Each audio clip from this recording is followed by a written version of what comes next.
Thank you, Speaker Sir. It's nice to be speaking for the first time in the new House in your presence.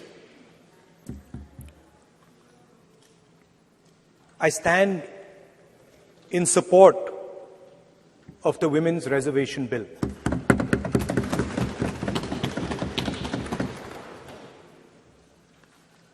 Yesterday, I was listening to the discussion and the issue of the Sengol came up. And there was a conversation, a to and fro, about the Sengol. And also a little bit about the conversation about the transfer of power from the British to the people of India. Before handing over power to the people of India, the British asked the leadership of the freedom movement, who are we going to transfer power to? And of course, there was a little bit of arrogance in this statement, because they viewed India as a poor country. And the revolutionary answer that our freedom fighters gave was, we are going to transfer power to the people of India. So we became a country that from its inception gave the vote to all our women. And this was a revolutionary thing at the time. We also gave the vote to every single community. And the vote was a mechanism of transfer of power. It was designed to further transfer power to the people of India. And if you look at the journey from independence, it's been that journey. It's been a constant transfer of power, more and more and more power to the people of India, on one side. And on the other side, the counter idea, that take away power from the people of India. This is the fight that is going on. And in fact, in many ways, it is the fight that is taking place today. Huge step forward in the transfer of power to the women of India was Panchayati Raj, where they were given reservation and they were allowed to enter the political system at scale. And this is another step. It's a big step. It is not a small step.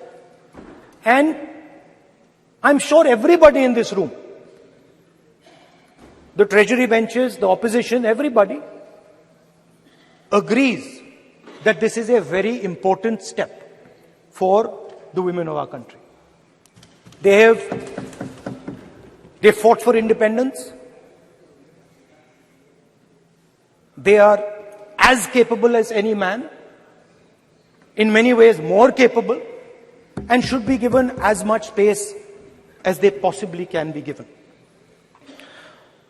There is one thing, in my view, that makes this bill incomplete.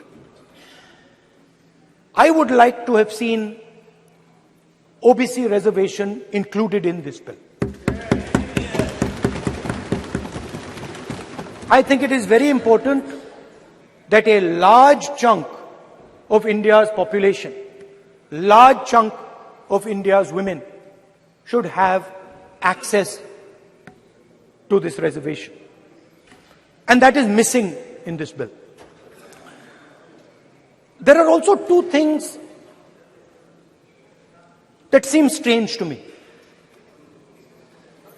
One is the idea that you require a new census to to implement this bill.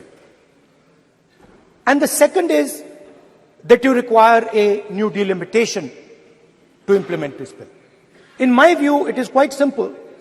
This bill can be implemented today by giving 33% of the seats in the Lok Sabha and the Vidhan Sabha to India's women. And so I wonder if this is not designed to push the ball forward. To push the ball forward 7, 8, 9 years, and then let this thing play out the way it does. I know my friends tend to like to take the attention of people away from other issues. You know, there is of course the Adani issue, which is they always want to take the attention away. But there is another, I would like to say that. One of the things that, this is quite a nice building. Nice peacocks. Nice peacock feathers on the ground. Nice peacock feathers in the chair. It's a nice, tasteful building. But frankly, I would have liked to see the President of India in this process. The President of India is a woman. She represents the tribal community, and it would have been befitting to have her visible in this transfer from one house to the other. So, one of the things that the government likes to distract from, of course, is Mr. Adani. And there is another thing that the government likes to distract everybody from. And that thing is called the caste census. For some reason, and I don't quite understand what this reason is, the moment the opposition raises the issue of caste census, the BJP tries to create a new distraction, a new sudden, event, so that the OBC community and the people of India look the other way. In my research for this speech, I took a look at the different institutions that define how our country moves forward. There are many. There is the Lok Sabha, Rajya Sabha, Vidhan Sabhas. There is the bureaucracy. There is the press. And there's the judiciary. And I looked with an eye to understand what is the participation of the OBC community in these institutions. मतलब हमारे जो institutions हैं उनमें OBC की भागीदारी कितनी है, ये सवाल मैं पूछ रहा था और मैंने अलग अलग इंस्टीट्यूशंस में थोड़ा रिसर्च किया. जो सेंट्रल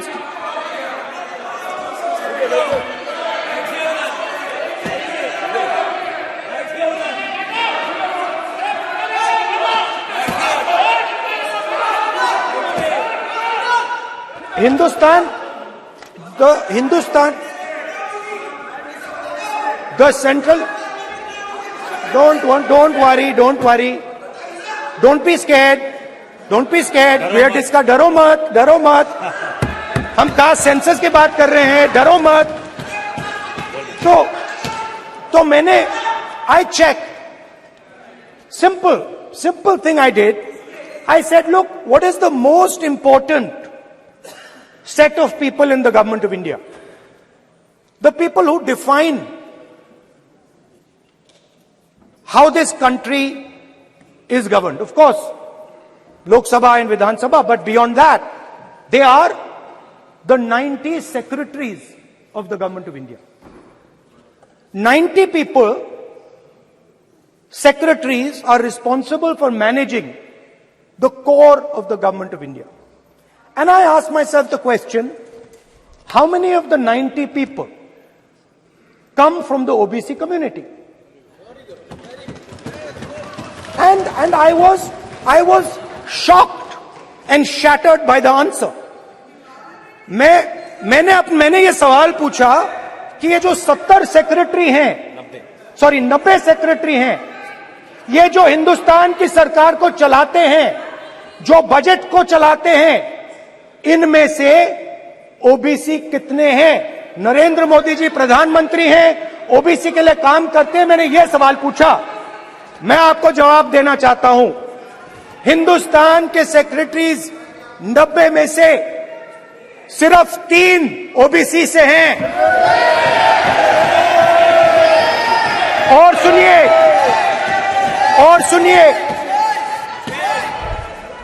सुनिए, नहीं घबराइए मत, डरो मत। और सुनिए, ये जो सेक्रेटरीज हैं जो ओबीसी कम्युनिटी से हैं, ये हिंदुस्तान के सिर्फ 5% बजट को कंट्रोल करते हैं। मतलब अगर हिंदुस्तान का बजट 44 लाख करोड़ का है, तो ये 2.47 लाख करोड़ मतलब 5% कंट्रोल करते हैं। और सुनिए, मैं कर रहा हूं, मैं वहीं आ रहा हूं।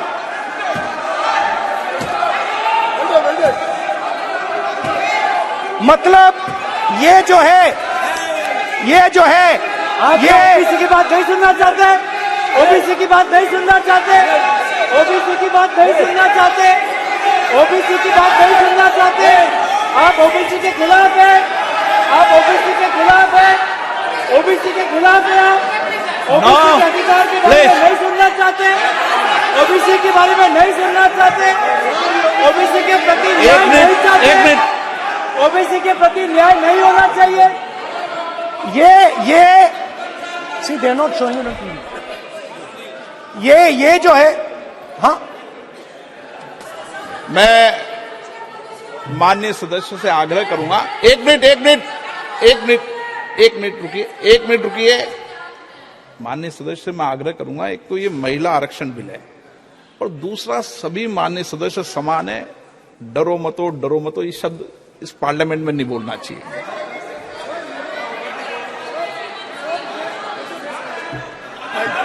सर, ये जो डिस्कशन है, sir, speaker sir, this discussion,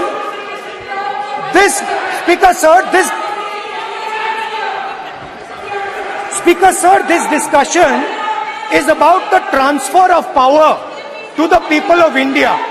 The women being one group of the people of India and the OBC community being another group of the people of India. And I am elaborating that the OBCs, who number a huge percentage, have 3% of the 90 secretaries of this country and control and define 5% of India's budget. This is an insult and a shame to the OBC community. ये OBC community का अपमान है।